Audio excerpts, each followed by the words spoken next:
본문 보도록 하겠습니다. 창세기 24장입니다. 창세기 24장 10절에서 27절 말씀입니다. 창세기 24장 10절에서 27절 말씀입니다. 제 성경으로는 구약성경 31페이지에 있습니다. 찾으신 줄로 알고 제가 봉독해 올리겠습니다. 이에 종이 그 주인의 낙타 중 10피를 끌고 떠났는데 곧 그의 주인의 모든 좋은 것을 가지고 떠나 메소보다미아로 가서 나홀의 성에 이르러 그 낙타를 성박 우물 곁에 꿀렸으니 저녁 때라. 여인들이 물을 기르러 나올 때였더라. 그가 이르되 우리 주인 아브라함의 하나님 여호와여, 원하건대 오늘 나에게 순조롭게 만나게 하사 내 주인 아브라함에게 은혜를 베푸시옵소서. 성중 사람의 딸들이 물 기르러 나오겠사오니 내가 우물 곁에 서 있다가 한 소녀에게 이르기를 청하건대 너는 물동이를 기울여 나로 마시게 하라 하리니 그의 대답이 마시라, 내가 당신의 낙타에게도 마시게 하리라 하면 그는 주께서 주의 종 이삭을 위하여 정하신 자라. 이로 말미암아 주께서 내 주인에게 은혜 베푸심을 내가 알겠나이다. 말을 마치기도 전에 리브가가 물동이를 어깨에 메고 나오니 그는 아브라함의 동생 나홀의 아내 밀가의 아들 부두엘의 소생이라. 그 소녀는 보기에 심히 아리답고 지금까지 남자가 가까이 하지 아니한 처녀더라. 그가 우물로 내려가서 물을 그 물동이에 채워가지고 올라오는지라. 종이 마주 달려가서 이르되 청하건대 내 물동이의 물을 내게 조금 마시게 하라. 그가 이르되 내 주여 마시소서 하며 급히 그 물동이를 손에 내려 마시게 하고 마시게 하기를 다하고 이르되 당신의 낙타를 위해서도 물을 길어 그것들도 배불리 마시게 하리이다 하고 급히 물동이의 물을 구유에 붓고 다시 기르려고 우물로 달려가서 모든 낙타를 위하여 깃는지라. 그 사람이 그를 묵묵히 주목하며 여호와께서 과연 평탄한 길을 주신 여부를 알고자 하더니 낙타가 마시기를 다하매 그가 반세겔 무게의 금 코걸이 한 개와 10세겔 무게의 금 손목걸이 한 쌍을 그에게 주며 이르되 내가 누구의 딸이냐 청하건대 내게 말하라. 내 아버지의 집에 우리가 유숙할 곳이 있느냐. 그 여자가 그에게 이르되 나는 밀가가 나홀에게서 낳은 아들 부두엘의 딸이니이다. 또 이르되 우리에게 집과 사료가 족하며 유숙할 곳도 있나이다. 이에 그 사람이 머리를 숙여 여호와께 경배하고 이르되 나의 주인 아브라함의 하나님 여호와를 찬송하나이다. 나의 주인에게 주의 사랑과 성실을 그치지 아니하셨사오며 여호와께서 길에서 나를 인도하사 내 주인의 동생 집에 이르게 하셨나이다 하니라. 아멘. 창세기 24장 10절에서 27절까지 사명을 맡은 종의 기도라는 제목으로 말씀 보도록 하겠습니다.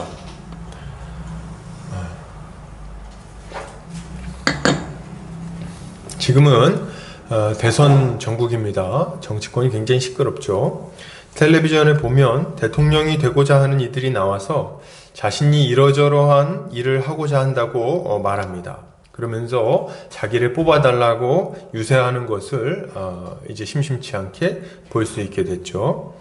모두 자신이 맡은 바 사명이 있으니 기회를 달라고 말하고 있는 겁니다. 여러분, 저는 이걸 보면서 사명을 받은 것이 그들만이 아니라는 생각을 좀 했습니다. 그지? 저 사람들은 사명을 나름대로 받았겠지만 우리도 다 사명을 받았다. 이런 생각을 좀 해봤어요. 여러분, 우리는 다 사명을 받았습니다. 누가 주신 사명입니까? 우리 하나님께서 주신 사명입니다. 오늘은 하나님께 사명을 받은 우리가 어떻게 그 사명을 감당할 것인지에 대해서 함께 살펴보고 사명을 감당할 때 가져야 할 태도에 대해서 함께 생각해 보고자 합니다. 자, 오늘 본문 한번 살펴보도록 하겠습니다. 지난주 본문을 좀 우리가 돌아보면 아브라함이 그 종을 불러서 이삭의 배우잣감을 좀 찾아오라고 명령하는 장면을 우리가 좀 살펴봤었죠. 그래서 이제 가나안 땅에 있는 여인들 중에 짝을 찾지 말고 본인이 고향으로 돌아가서 거기서 자기 혈족 중에서 좀 아내를 찾아봐라 이렇게 명령하는 것을 우리가 좀 살펴봤습니다. 근데 중요한 것은 이 혈족 중에서 찾는 게 중요한 게 아니고 뭐가 중요하다고 말씀드렸었죠? 가나안 땅에 있는 여인을 구하지 않는 것, 또 하나는 그쪽으로, 그 고향으로 이삭을 데리고 돌아가지 않는 것. 이 두 가지가 참 중요하다는 말씀을 드렸어요. 그리고 조건이 된다면 그곳에 있는 여인 중에, 그 자신의 혈족 중에 여인을 데리고 와라, 이렇게 명령을 한 거예요. 종은 이 사명을 받고 이제 그것을 감당하고자 하는 겁니다. 오늘 본문은 이 종이 어떻게 그 사명을 감당할 수 있었는지에 대해서 아주 잘 나오는 본문이라고 할 수 있습니다.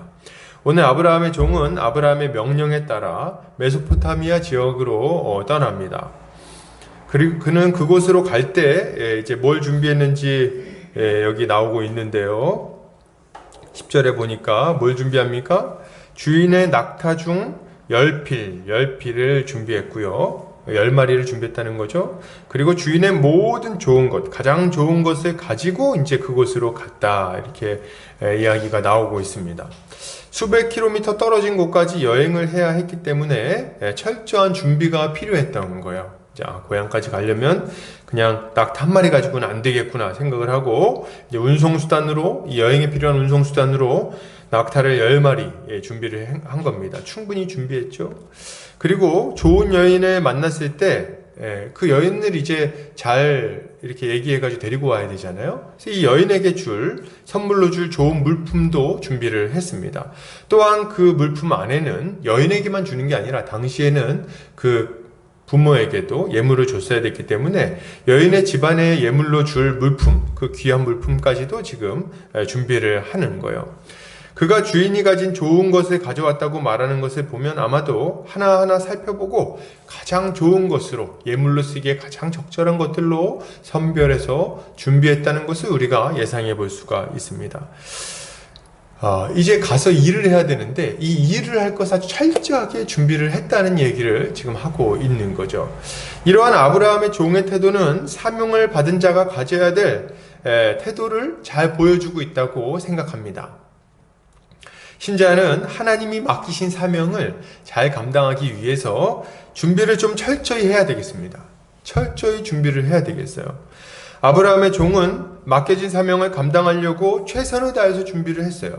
하나하나 꼼꼼하게 살펴보고 준비하고 그 여행 경로를 생각해보고 그리고 이렇게 간 거죠. 적당히 잘 될 것이라고 생각하면서 대충 준비하지 않았습니다. 낙타 한두 필 데리고 적당히 물건 가져가지 않았다는 거죠. 아주 열심히 준비를 했어요.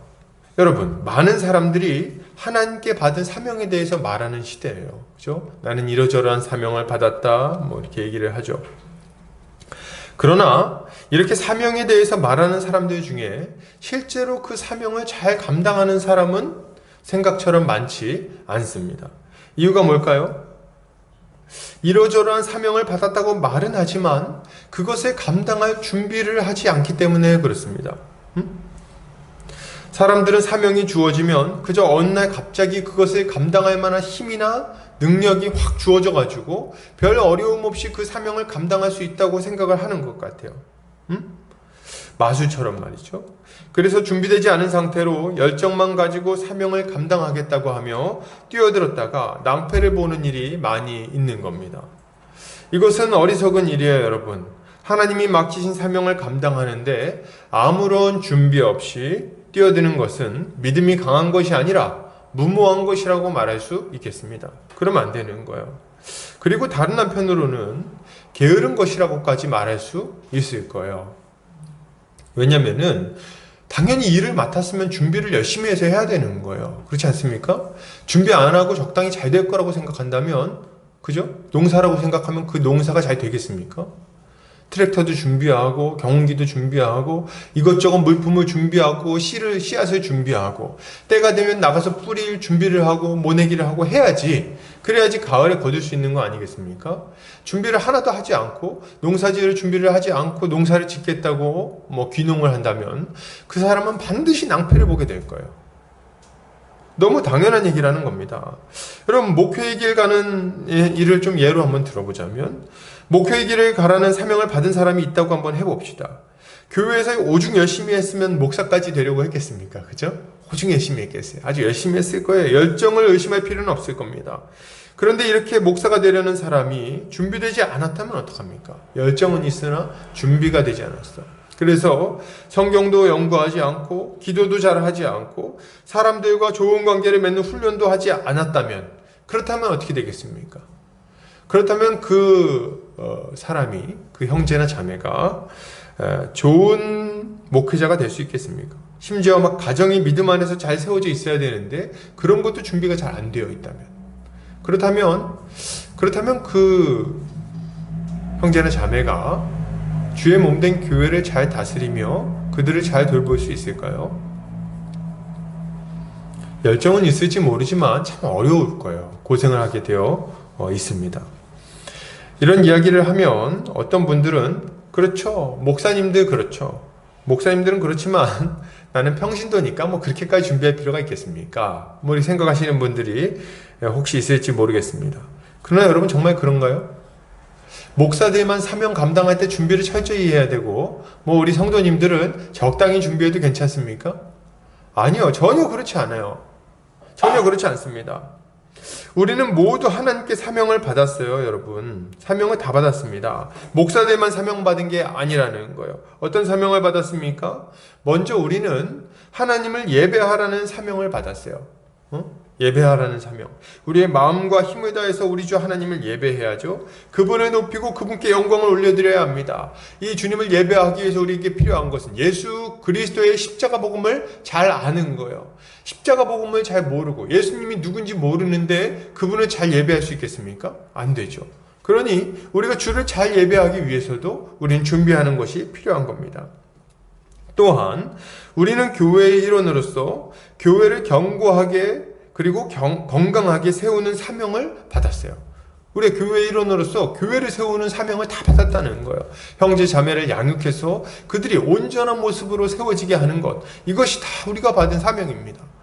이거 목사만 하는 일이 아니에요, 여러분. 어느 누구도 이 사명에서 자유롭지 않은 거예요.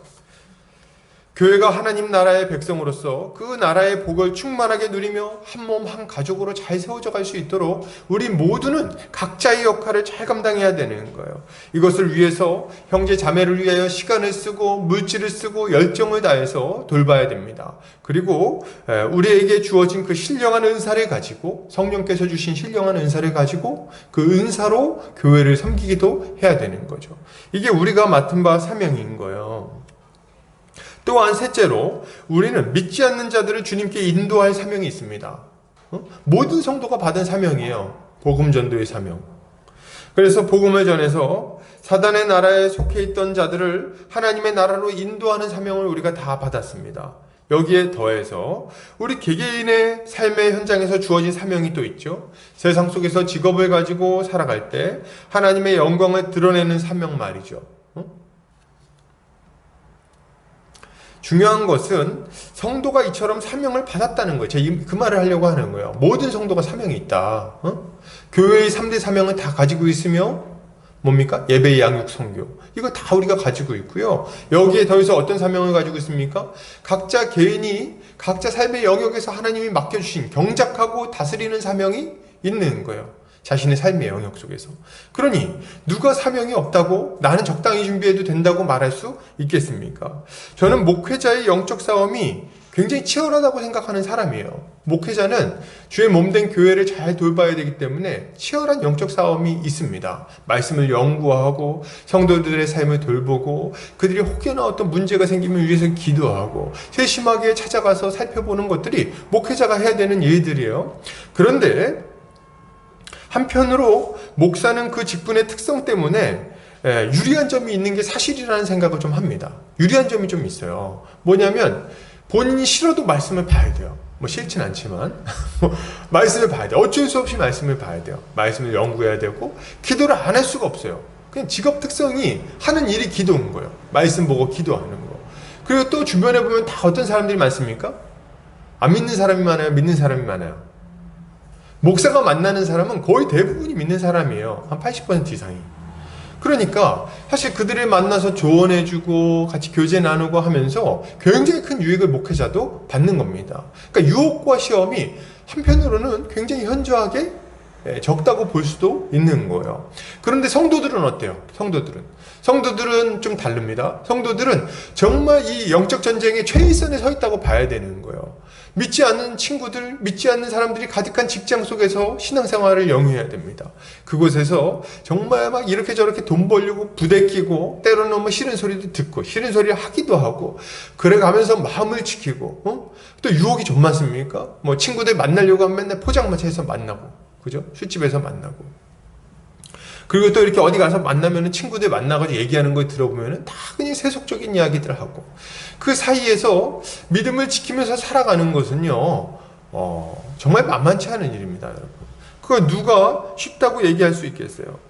여러분, 목회자니까 시험이 많고, 그냥 평신도니까 시험이 적고 그렇지 않습니다. 도리어 평신도가 훨씬 더 어려운 상황 가운데 놓일 때가 많다는 것을 저는 좀 생각했으면 좋겠습니다. 돈 벌고 하루 종일 일해가지고 파김치가 돼갖고 들어왔더니 애 봐야 되고, 그죠? 이렇게 힘들게 애 보고 나면 또 이제 부부싸움 한번 해주고, 그 이제 직장 가면 직장 상사는 막 뭐라고 하고 말이죠. 그런 상황 가운데 평안을 누리기 위해서는, 하나님 나라의 복을 누리고 맡겨주신 사명을 잘 감당하기 위해서는 정말 보통 준비가 필요하겠습니까? 아주 비상한 각오와 열심이 필요한 거예요. 더욱 철저히 준비하고 더욱 치열하게 싸워야 된다는 말인 거죠. 여러분, 아브라함의 종이 자기에게 맡겨진 사명을 잘 감당하려고 준비했던 것처럼 여러분, 우리도 잘 준비해야 되겠습니다. 어떻게 준비해야 될까요? 먼저는 하나님의 뜻을 좀 잘 배워야 되겠어요. 하나님 뜻을 잘 배우자. 하나님 뜻을 잘 배우자. 한번 같이 해볼까요? 하나님 뜻을 잘 배우자. 잘 배우자. 하나님 말씀을 잘 듣고 배우고 연구해서 복음이 무엇인지를 좀 잘 알아야 되겠습니다. 여러분. 복음이 뭔지를 알아야 돼요. 하나님이 어떤 분이신지, 그분이 행하신 일은 무엇인지, 그분 때문에 우리가 어떤 존재가 되었는지, 그리고 우리가 이제 어떻게 살아야 되는지 좀 배워야 돼요. 예수님이 누군지 배워야 된다는 거예요. 이걸 모르고선 무슨 사명을 감당할 수 있겠어요? 어떻게 하나님 뜻대로 무슨 일을 할 수 있겠냐는 거예요. 모르는데 배워야 돼. 여러분, 그렇게 우리가 가장 처음 해야 될 준비는 말씀을 배우는 겁니다. 이게 아주 중요한 준비예요. 그리고 둘째로 그 뜻에 순종하는 훈련을 좀 해야 되겠어요. 말씀을 잘 배웠으면 말씀에 순종하는 훈련을 좀 해야 됩니다. 작은 것부터 순종하기 위해서 애써야 되겠어요. 큰 거 말고, 큰 것부터 막 하겠다고 하지 말고요. 작은 것부터 순종하세요. 작은 것부터 순종하지 않는다면 큰 것에 순종하는 것은 불가능합니다. 하나님의 조그마한 명령, 쉽게 지킬 수 있는 명령도 쉽게 어겨버린다면 정말 우리가 결단이 필요한 어떤 순간에는 당연히 못 지키게 될 거예요. 죄를 멀리하기 위해서 여러분 애쓰시길 바랍니다. 부모를 공경하고 미워하는 마음과 음란한 마음을 버려야 되겠어요. 거짓말이나 험한 말, 비방을 멀리해야 됩니다. 작은 것에서부터 무너지지 않기 위해 애쓰시길 바라요. 작은 것에서 무너지지 않기 위해. 여러분, 거짓말 쉽게 하시는 분들이 있어요. 여러분, 거짓말 하지 마십시오. 거짓말. 그러니까 거짓말이 우리가 100% 거짓말 안 하겠다, 뭐 안 된다는 거 저도 알지만, 그러나 각오를 좀 하세요. 아주 내가 거짓말 할 것 같으면은 딱 그냥 입을 다물어 버리겠다, 생각을 하세요. 그래서 거짓말부터, 거짓말 하지 마라 이렇게 하면 우리 굉장히 좀 애들한테 가르치는 것 같은 얘기 아닙니까? 근데 거짓말 안 하는 것도 참 어려운 일이에요. 여기부터, 이 작은 것부터. 형제 자매를 용서하기 위해서는 미워하는 마음부터 버려야 되는 거예요. 여러분, 이런 것들을 잘 훈련하시기 바랍니다. 작은 일에서 무너지면 점점 더 많이 무너지게 돼 있어요. 작은 일에서 틈이 보이고 허술해진다면 이후에는 더 심각한 잘못을 저지를 수 있는 거예요. 높은 자리에 올라가서 큰 사명을 감당하는 걸 원하지 않으시기를 바랍니다. 그런 건 중요하지 않아요.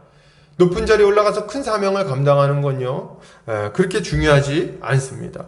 그렇게 큰일 하다가 넘어지면 그 여파가 훨씬 더 큽니다. 그죠?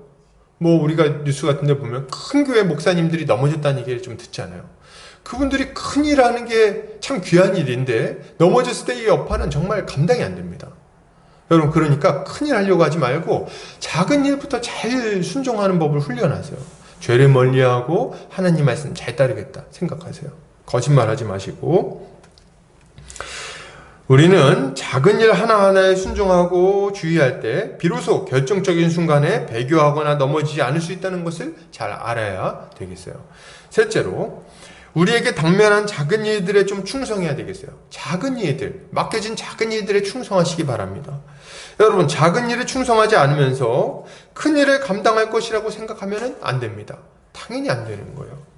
작은 일도 감당 못하는데 큰 일을 어떻게 할 것인가? 그것을 고민하는 게 옳은 거죠.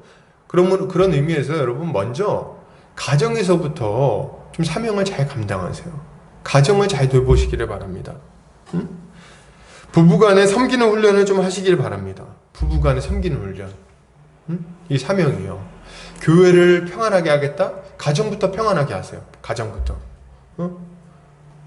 함부로 남편이나 부인에게 말하지 않으시길 바랍니다. 함부로 험한 말 하지 마세요. 그래서 존중하는 말하고 상대방을 배려하고 돌보는 일에 힘쓰시길 바랍니다. 혹시라도 이렇게 주먹이 먼저 올라가시는 분이 있으신가요? 이렇게. 여러분, 그러면요, 그 주먹을 어떻게 좀 묶어 놓든지 말이죠. 그래서 그렇게 안 하셔야 되겠어요. 말도 함부로 하지 말고 함부로 이렇게 행동하지 않도록 주의해야 됩니다. 상대방을 배려하고 말하고 돌보는 일에 익숙하지 않은 분들이 많다는 것을 제가 압니다. 익숙하지 않아요. 특히나 우리 가족에게 함부로 대하는 경우가 참 많이 있습니다. 말도 함부로 하고 행동도 함부로 하고. 그게 그냥 별로 이렇게 상처가 안 된다고 생각하는 거예요. 실제로도 뭐 이렇게 큰 상처가 되겠습니까? 한평생 그렇게 살아왔는데. 근데 말이죠. 그럼에도 불구하고 이제 벗어나세요. 그런 거 버리세요. 그런 잘못된 행동을. 연습하시기 바랍니다. 익숙하지 않아도.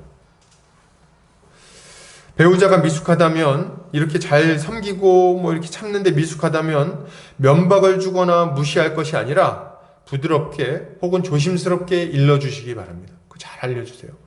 여러분, 교회를 돌볼 때도 그래요. 교회에 이상한 사람들이 많이 올 수 있어요. 죄인들이 모이는 곳이기 때문에. 근데 누가 막 이상한 행동 한 번 했다고 해서 면박을 주거나 막 가가지고 뭐라고 하거나 집어치우라고 하던가 이렇게 하겠습니까? 그렇게 할 수 없잖아요. 가정에서도 못하는데 근데 교회에서 어떻게 합니까? 가정에서 좀 잘하세요. 가정에서 잘하면요, 자연스럽게 교회에서 잘하게 돼 있어요. 그래서 가정이 평안한 것은 교회가 평안한 것의 기초라고 봐도 무방할 정도입니다. 아주 열심히 훈련하시기 바랍니다. 그리고 함께 훈련을 좀 받아야 되겠어요. 교회에서도 작은 일에 충성하시기 바랍니다. 작은 일부터 형제 자매들의 안부를 묻고 그들의 필요를 챙기며 그들을 위해서 기도해야 되겠어요. 작은 일부터. 이렇게 손에 닿는 이들을 섬기는 걸 잘하면요, 나중에 자연스럽게 큰 일들도 할 수 있게 됩니다. 뭐 내가 100명을 감당하겠다. 교회에 일단 100명이 없고요. 이제 100명을 감당하겠다. 100명 한 10명도 감당 못합니다. 지금 100명이 문제가 아니라 내 옆에 있는 한 명을 잘 돌봐주세요. 그래서 그 한 사람이 잘 세워진다면 어느 순간 우리가 100명이든 1000명이든 돌볼 수 있는 사람으로 잘 세워질 수 있는 거죠. 이렇게 준비하는 우리 성도님들 되시기를 주의 이름으로 축복합니다. 계속해서 보겠습니다. 그러면 이렇게 준비한 다음에는 우리가 어떻게 해야 되겠는가 할 때, 여러분, 우리 기도해야 되겠습니다. 기도해야 되겠어요. 오늘 본문 보겠습니다. 이렇게 성에 도착한 아브라함의 종이 어떻게 했는가 좀 보죠. 이제 나홀이 머무르고 있는 그 성에 아브라함의 종이 도착했습니다. 그리고 아브라함의 종은 도착하자마자 숙소를 구한 것이 아니라 종의 사명, 자기에게 맡겨진 사명을 감당하기 위해서 하나님께 기도하기 시작합니다. 간절히 기도하는 거예요. 그는 하나님께 여러 가지 조건을 걸고 막 구체적으로 기도하면서 하나님께서 좋은 길을 보여주시기를 구합니다. 제가 여기서 이제 하나님 좋은 길 보여주길 원하는데요. 제가 여기서 이제 여인들이 나왔을 때 그들에게 가서 이제 뭐 물을 달라고 말할 건데, 그때 그 중에 한 여인이 저에게만 물 주는 게 아니라 낙타에게까지 뭐 물을 주겠다고 하면은 그 여인이 하나님이 보내주신 분인 줄 알겠습니다. 뭐 이렇게 굉장히 구체적이죠. 보통 구체적인 게 아니라 매우 구체적으로 막 기도하고 있습니다. 이것은요, 여러분, 이 본문을 보면서 구체적으로 기도하면 구체적으로 응답받는다, 뭐 이런 단순한 이야기를 생각하시면 안 되겠습니다. 그런 단순한 얘기가 아니에요. 제가 왜 이런 얘기를 하냐면, 어떤 분들은 이 본문을 보면서 배우 작감을 놓고 기도할 때 아주 구체적으로 기도해야 된다는 이런 교훈을 배우시는 분들이 있어요. 제가 이거 농담처럼 얘기하지만 실제로 이렇게 생각하는 분들이 많이 있습니다. 들어보셨을 거예요. 그래서 뭐 간증하죠. 막 나와서 뭐라고 간증해요? 제가 사실 젊을 때 청년 때 저는 구체적으로 기도했습니다. 키는 180에 얼굴은 호남형, 직장은 대기업이나 사자 돌림, 그리고 집안은 3대째 믿는 집안에, 취미는 여행이고 성격은 적극적인 남자를 원합니다. 뭐 이렇게 이제 기도를 했더니 나중에 형제를 만나봤더니 그 조건에 맞는 형제를 만났다는 거예요. 그래서 이제 여러분 구체적으로 기도하세요. 뭐 이렇게 간증하는 걸 제가 어디서 이렇게 전해 들었던 기억이 납니다. 꽤 많았던 것 같아요. 이렇게 기도하는 분들이. 그래서 이제 이런 얘기 들으면 형제들이나 뭐 자매들이나, 제가 볼 때는 형제들은 그렇게 조건이 많지 않아요. 그냥 단순합니다. 조건이. 그냥 잘 믿고, 성격 좋고, 그냥 이 정도의 어떤 조건을 가지고, 이제 또 나랑 잘 맞고, 이 정도의 조건을 가지고, 형제들이 좀 단순하잖아요. 그래서 이제 좀 외모가 나랑 좀 맞고, 이 정도의 생각을 하면서 기도를 합니다. 자매들은 근데 이런 간증을 들으면 마음이 뜨거워지는 것 같아요. 그래가지고 조건을 막 잡죠. 나는 뭘 하면 좋을까? 연봉은 얼마까지 적어볼까? 이렇게 하면서 이제 아주 구체적으로 기도를 막 하는 거예요. 그리고 나중에 이제 남편을 만났더니 미처 생각하지 못했던 단점이 있는 거예요. 그럼 뭐라고 합니까? 아이고, 내가 당신을 놓고 기도할 때 이걸 빼먹었다. 이렇게 하면서 이제 그런 어리석은 얘기를 할 때가 있는 거죠. 여러분, 근데 저는 그런 생각을 해봅니다. 사실 사람이 원하는 게 대동소이합니다. 뭐 자매들은 키 큰 남자 뭐 원하고, 뭐 직장은 좋은 직장 다니고, 뭐 성격은 좀 적극적이고 좀 남자답고 뭐 괜찮아서 좀 부드럽고, 한편으로는 뭐 이런 얘기들 많이 하는데, 이렇게 조건이 완벽한 남자가 몇 명이나 되겠어요? 몇 명이나 되겠습니까? 그것도 기독교인 남자 중에. 생각을 해보세요. 키 180 넘는 남자가 몇 명이나 되겠어요? 저는 제 연배의 어떤 형제들을 생각해 볼 때 이렇게 하면은요, 이건 좀 말이 안 된다. 이건 어떤 그 현실을 너무 모르는 얘기다. 이런 생각을 좀 합니다.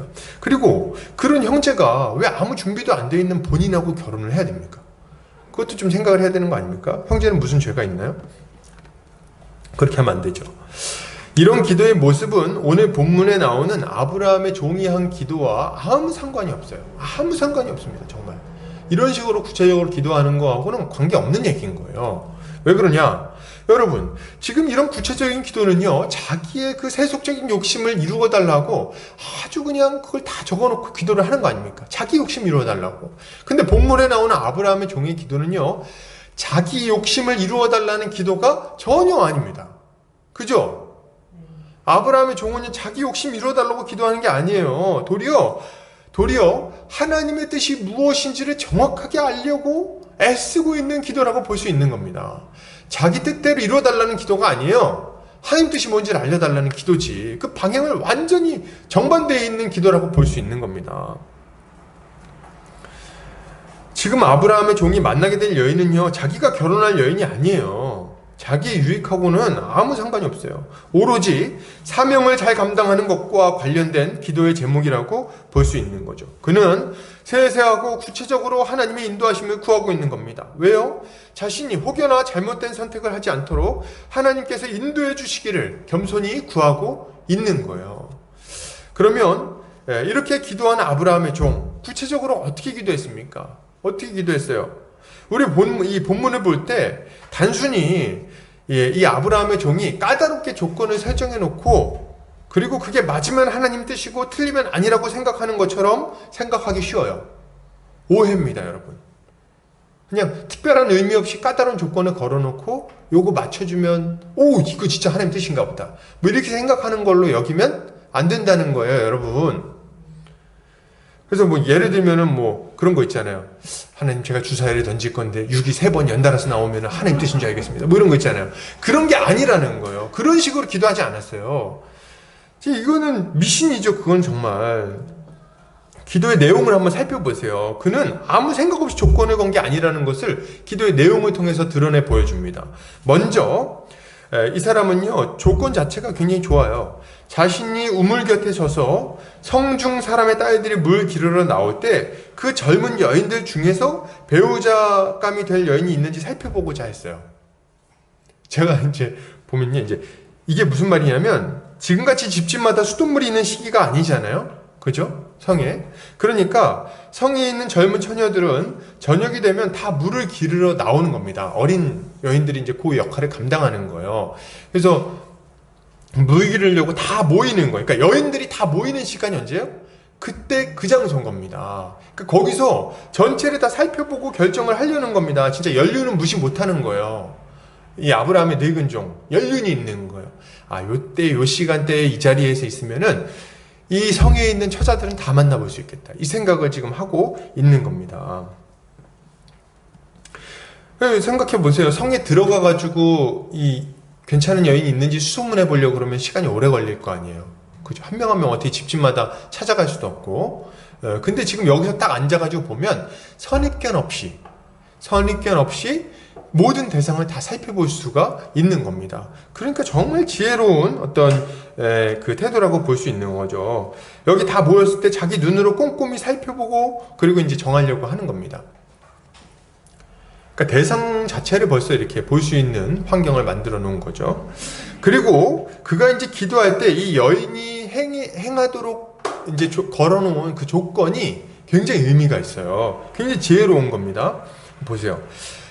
이 사람은, 이 아브라함의 종은 여인에게 물을 한 바가지 달라고 요청할 것인데, 이때 그 여인이 종에게만 물을 주는 게 아니라 낙타에게까지 물을 먹이겠다고 하면 그 여인을 하나님이 보낸 사람으로 여기겠다, 이렇게 기도 조건을 걸어요. 그죠? 근데 이게 어떤 의미를 가지고 있는지 좀 생각해 보면, 일단 물을 떠달라고 말하는 것은 그녀가 나그네를 잘 대접하는 사람인지를 보려고 하는 거예요. 그러니까 성품하고 관련된 얘기입니다, 여러분. 이게 여인의 성품하고 관련된 얘기예요. 우리나라에도 요 비슷한 얘기가 있지 않습니까? 어떤 임금이 물을 떠달라고 그랬더니 여자가 이제 물을 떠가지고 바가지 담아 주는데 나뭇잎을 띄워서 줬다, 뭐 이런 얘기들이 있잖아요. 그래서 왜 나뭇잎을 띄웠어? 그러니까 급히 마시다가 체할까봐 그랬습니다, 이렇게 얘기하는 굉장히 이제 지혜로운 여인을 발견해서 이제 뭐 이렇게 잘 됐다, 뭐 이런 얘기들이 있잖아요. 그래서 이거 어떤 동서양을 막론한 어떤 연애의 비법 이런 건가, 뭐 이런 생각도 해보는데, 여러분, 어떤 분들은 물 한 바가지 떠주는 게 뭐 대단한 일인가 싶을지 모르지만 예수님과 사마리아 여인의 이야기를 살펴보면 이게 참 귀찮은 일이라는 걸 우리가 금방 알 수가 있습니다. 뭐 우리가 우물에서 물을 떠본 일이 없어요. 그러나 바가지를 깊은 우물에 내려가지고 힘들게 그걸 끌어올려야 되는데 생전 처음 보는 남자 때문에 굳이 그런 일을 할 필요가 뭐가 있어요? 그죠? 두레박을 줄 테니까 당신이 떠서 마시세요, 뭐 이렇게 하면 그만 아닙니까? 당신은 손이 없습니까? 발이 없습니까? 뭐 이런 얘기하는 거 있잖아요. 당신이 하세요, 이렇게 하면 되는데, 근데 이제 아브라함의 종은 여기에다가 조건을 한 가지 더 걸어요. 내가 물을 달라고 했을 때 나만 주는 게 아니라 낙타에게까지. 여러분, 낙타가요, 우리는 지금 이 조건이 얼마나 까다로운 조건인지 그냥 약간의 감밖에 없어요. 근데 우물도 기울여보지 않았고 낙타가 어떤 짐승인지도 모르니까. 근데 낙타는요, 이 굉장히 독특한 짐승입니다. 낙타는 사막을 횡단할 수 있을 정도로 물을 안 먹고 오랫동안 버틸 수 있는 짐승이에요. 근데 대신에 마시면 완전 물고래입니다. 그래서 마실 때 엄청 많이 마시는 짐승이에요. 그러니까 이 짐승한테 물을 한 마리도 아니고 몇 마리입니까? 10마리. 왜 10마리 가져왔나 봤더니 여기서 먹으려고 지금 10마리 준비했나 봐요. 10마리나 먹여야 되는, 이게 두레박을 몇 번을 떠야 됩니까, 그거를. 굉장히 힘든 일인 거예요. 근데 그렇게까지 나를 대접하면, 그러면 하나님이 보낸 사람인 줄 알겠습니다, 이렇게 기도를 하고 있는 겁니다. 그러니까 이것은 어지간한 호의를 가지고는 할 수 없는 일을 지금 기대하고 있는 거예요. 그것도 자기는 지금 생전 처음 보는 나그네인데 말이죠. 익숙한 사람도 아니고. 그러니까 이런 호의를 만약에 베푸는 사람이 있다면 그 사람은 어떤 사람이에요? 평소의 성품을 그 행위 하나만 가지고도 충분히 알 수 있는 거예요. 그래서 이 질문, 이 조건 자체가 기본적으로 사람을 걸러내는 조건인 겁니다. 그럼 아시겠어요? 그러니까 우리 굉장히 일꾼 뽑을 때도 말이죠. 제가 이거 약간 사족인데 하나 좀 달아볼게요. 청년부에서, 청년부 같은 데서 이렇게 뭐 회장 뽑을 때 제비뽑기 하는 사람들이 있어요. 제비뽑기. 근데 제비뽑기 했을 때 교회를 열심히 하던 사람이 뽑히면은 다행인데 제비를 뽑았더니 그 주에 처음 교회 나온 형제가 뽑혔어. 그래가지고 거기를 회장을 시키겠다는 경우를 제가 들었어요. 그 바보입니까? 그리고 어리석은 행동이 어디 있어요? 아무 기준이 없는 거예요? 지금 그런 어떤 모습은 아주 그 지혜롭지 못한 모습인 거예요. 여기도 보세요. 지금 딱 정할 때 벌써 어느 정도 범위를 정해놓고, 그리고 그 안에서도 성품을 살펴보고, 그러고 나서 더 추가적으로 더 점검을 합니다. 이런 아주 여러 점검의 단계를 거쳐서 이렇게 기도 응답을 살피는데, 이렇게 너무 무모한 결정들을 하는 걸 좀 볼 때 답답한 마음이 드는 거죠. 각설하고. 여러분, 이 오늘 본문을 볼 때 이 아브라함의 종이 건 이 조건을 볼 때 누가 좀 생각나지 않으세요? 나그네를 이렇게 극진하게 섬겼다. 누가 생각나지 않습니까? 누가 있어요? 아브라함이 생각이 납니다. 18장에서 아브라함은 지나가는 나그네 3명을 극진히 대접했던 것을 우리가 살펴봤어요. 지금 아브라함의 종은요, 이삭의 배우잣감으로 어떤 사람을 원하는 겁니까? 아브라함과 같이 나그네를 대접할 수 있는 탁월한 성품을 가진 사람을 기대하고 뽑으려고 하는 겁니다. 이게 지금 아브라함의 종이 기도하는 내용인 거예요. 당연한 말이지만 우리가 사명을 감당하고자 할 때도 이런 지혜로운 기도가 필요한 거예요. 꼭 특별한 것을 기도해야 하는 것은 아닙니다, 여러분. 하나님의 뜻을 잘 이해하고 이 뜻의 기초에서 구체적으로 기도해야 되는 거예요. 이 뜻의 기초해가지고. 전도를 하기를 원합니까? 그렇다면 여러분 먼저 만남이 잘 이루어지도록 기도하시길 바랍니다. 아주 기본적인 기도의 제목인 거예요. 이런 기도의 제목. 시간이 잘 정해지고 약속이 취소되지 않도록 기도하시기 바랍니다. 그리고 만났을 때 대화가 잘 이루어지도록 그렇게 해서 형제자매의 영적인 필요를 잘 포착하게 되고 복음을 잘 전할 수 있게 해달라고 구체적으로 기도하세요. 구체적으로 기도한다 그러면 이렇게 기도하시기를 바란다는 거예요. 그리고 복음을 들을 때 형제자매의 마음이 열리기를 기도해야 되겠죠. 선교를 위해서 기도하고 있으십니까? 선교지의 날씨와 환경을 위해서 기도해야 되겠어요. 안전하게 다녀올 수 있도록 강구하고 그곳에서 만나게 될 사람들의 마음을 열어주시기를 기도해야 됩니다. 한편으로는 상식적이고 당연하지만 그러나 중요한 기도들인 거예요. 교회와 가정의 여러 문제들을 해결해 나가기 위해서 기도하고 있으신가요? 그렇다면 그 문제를 해결하기 위해서 구체적인 영적인 필요를 구하시기 바랍니다. 구체적으로 영적인 필요를 구하셔야 돼요. 이것이 하나님의 인도하심을 구하는 사명자의 모습인 거예요. 지금 아브라함의 종은 성에 들어가기도 전에 그 앞에 서서 간절히 기도합니다. 하나님의 은혜를 구하고 있어요. 하나님이 맡겨주신 사명을 잘 감당할 수 있도록 능력 주시기를 구하고 있는 겁니다. 그는 자신이 여러 가지 준비를 했지만 그럼에도 불구하고 이 사명을 잘 감당하기 위해서는 하나님의 능력과 인도하심이 필요하다는 것을 인정했어요. 그래서 간절히 기도하고 있는 겁니다. 그 초월적인 능력을 구하고 있는 거예요. 우리도 마찬가지 아닙니까?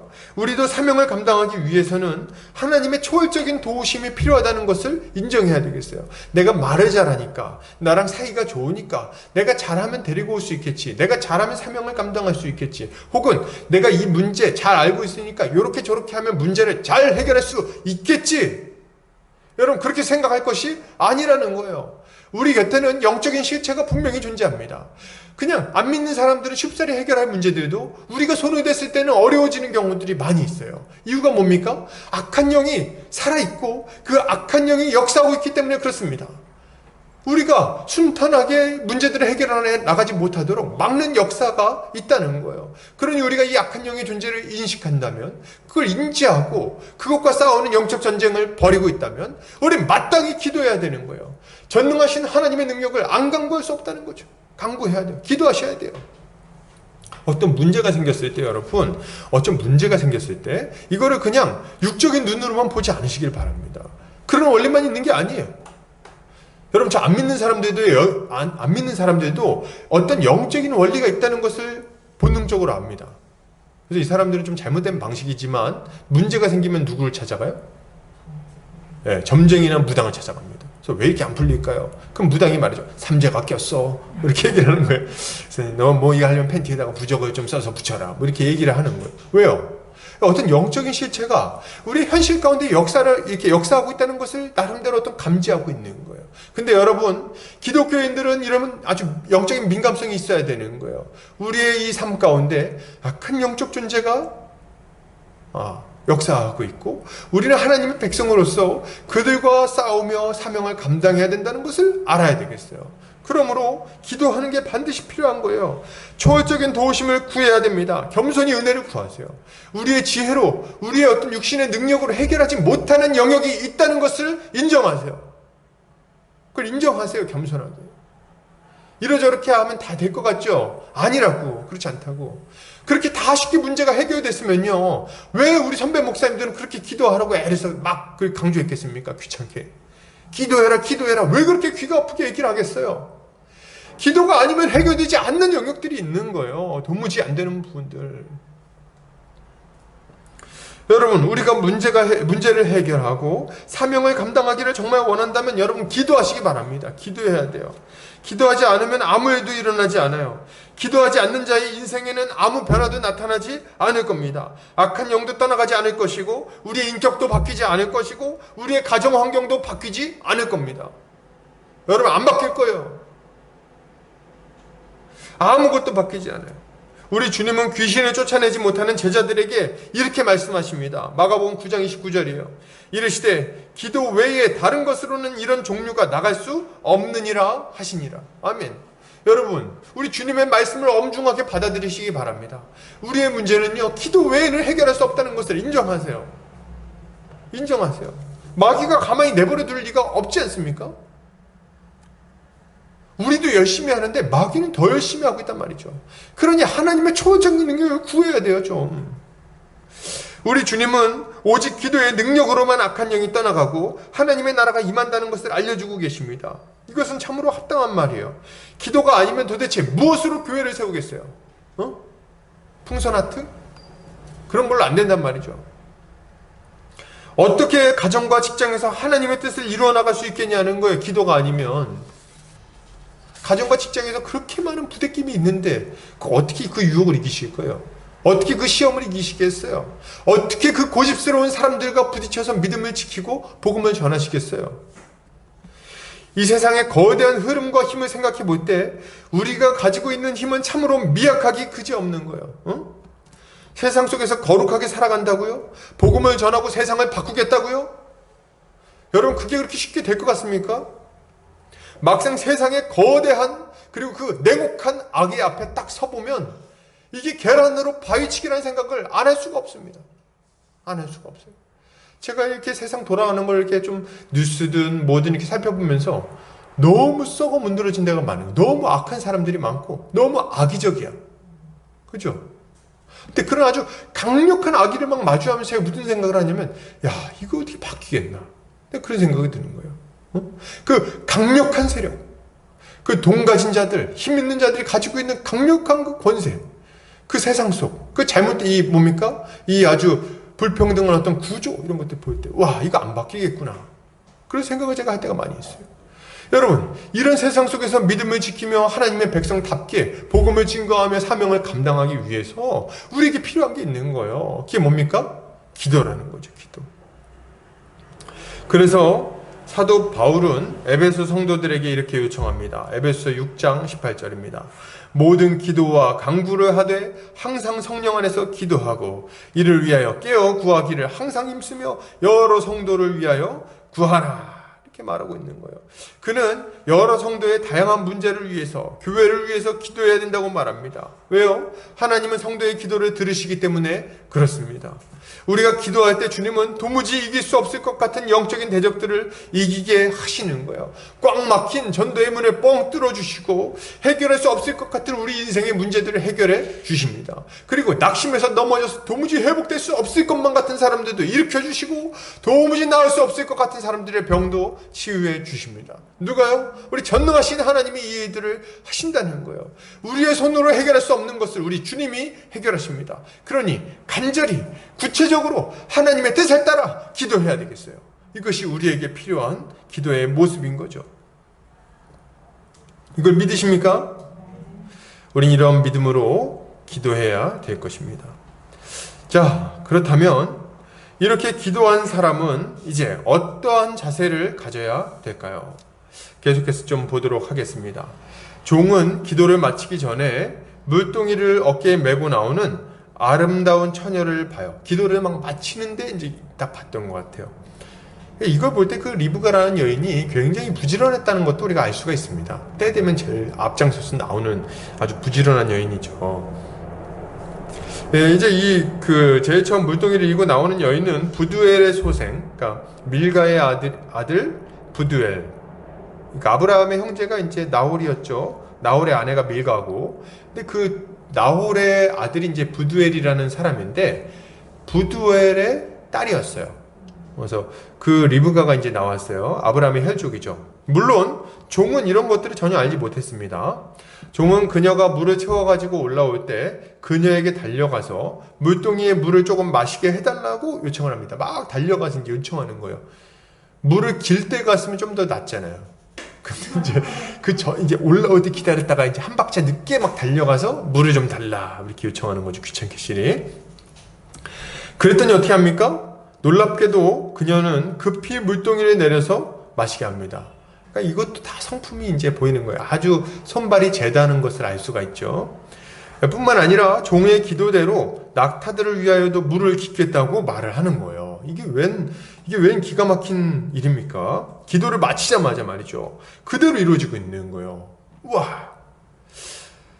그리고 리브가는 이 일을 할 때도 미적거리거나 마지못해 하지 않아요. 물동이에 물을 일단 탁 거기다 부어버립니다. 그 낙타들 구유에다가 탁 부어버리고, 그리고 또 물동이 물 기르러 가가지고 계속 여러 번 이제 그 물을 길어다 주는 거예요. 아주 적극적이고도 기쁜 마음으로 이 일을 하는 것을 보게 됩니다. 그녀의 빛나는 성품이 아주 잘 드러나고 있는 장면인 거예요. 그리고 여러분, 아브라함의 종은 이 장면을 아주 주의 깊게 주목해서 봅니다. 21절, 그 사람이 그를 묵묵히 주목하여 여호와께서 과연 평탄한 길을 주신 여부를 알고자 하더니, 그리고 여호와께서 낙타가 물을 다 마셨을 때 종은 그녀에게 폐물을 주면서 그녀의 부모가 누구인지를 물어봐요. 왜요? 왜 이렇게 하죠? 아브라함이 자신의 혈족 중에서 이삭의 배우잣감을 데리고 오라고 요청했기 때문에 그렇습니다.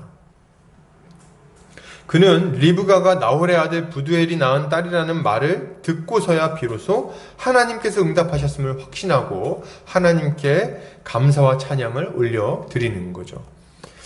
여러분, 여기 나오는 종의 모습은 기도의 사람이 기도한 이후에 가져야 될 모습을 아주 잘 보여주고 있어요. 와, 이게 정말 너무 잘 보여주는 것 같아요. 제가 볼 때. 먼저 이제 한 3가지 정도를 좀 살펴보고 싶은데, 2가지. 먼저 아브라함의 종은 기도를 한 이후에 가만히 있지 않았어요. 어떻게 합니까? 여인들이 나올 때 잘 살펴보고요. 그리고 기도에 합당하게 부지런히 일을 합니다. 물동이에 물을 담아오는 리브가를 주목해서 보고 그녀에게 물을 마시게 해달라고 요청해요. 그리고 딱 관찰하죠. 어찌 보면은 뭐 당연한 일이다 이렇게 생각할지 모르겠어요. 뭐 그럼 기도했는데 그럼 뭐 가만히 있나? 뭐 생각할 수 있잖아요. 근데 실제로 이렇게 기도에 합당한 태도를 보이는 사람은 많지 않아요, 여러분. 기도하고 나서 기도에 합당하게 일하는 사람은 별로 없다는 거예요. 기도만 하고 멈추는 경우가 있을 수 있다는 거죠.